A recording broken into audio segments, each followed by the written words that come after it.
আবহাওয়ার খবর জানতে চলে যাচ্ছি সহকর্মী শাহানুর সরকারের কাছে।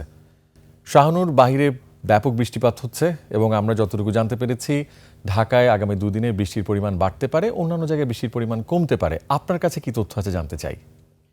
ধন্যবাদ রিয়াজ আপনাকে। দর্শক, এই মুহূর্তে আজকের আবহাওয়ার সর্বশেষ খবর জানাবো আপনাদেরকে। আজ ৯ জুলাই ২০২৬, আগামী ২৪ ঘন্টায় দেশের প্রায় সব বিভাগের অনেক জায়গায় অস্থায়ীভাবে দমকা হাওয়া সহ বৃষ্টি এবং বিদ্যুৎ চমকানো সহ বজ্রবৃষ্টি হতে পারে। সেই সাথে সারা দেশের কোথাও কোথাও মাঝারি ধরনের ভারী বৃষ্টিপাতের সম্ভাবনা রয়েছে। এবং আপনি যেমনটি বলছিলেন, আগামী 2 দিন রাজধানীতে কিন্তু বৃষ্টি অব্যাহত থাকতে পারে। দেশের অন্যান্য জায়গায় বৃষ্টিপাত কিছুটা কমতে পারে। আবহাওয়া অধিদপ্তরের তথ্য অনুযায়ী আগামী 24 ঘন্টায় সারা দেশে দিন ও রাতের তাপমাত্রা প্রায় অপরিবর্তিত থাকতে পারে। আজ ৯ জুলাই দেশের সর্বনিম্ন তাপমাত্রা পঞ্চগড়ে তেঁতুলিয়ায় রেকর্ড করা হয়েছে 22.5 ডিগ্রি সেলসিয়াস এবং দেশের সর্বোচ্চ তাপমাত্রা রেকর্ড করা হয়েছে যশোরে 36.5 ডিগ্রি সেলসিয়াস। এই মুহূর্তে রাজধানী ঢাকা সহ দেশের কিছু অঞ্চলের তাপমাত্রার কথা যদি বলি, তাহলে প্রথমেই দেখতে পাচ্ছি রাজধানী ঢাকার এই মুহূর্তের গড় তাপমাত্রা রয়েছে 28 ডিগ্রি সেলসিয়াস। সিলেটেও একই তাপমাত্রা বিরাজ করছে 28 ডিগ্রি সেলসিয়াস।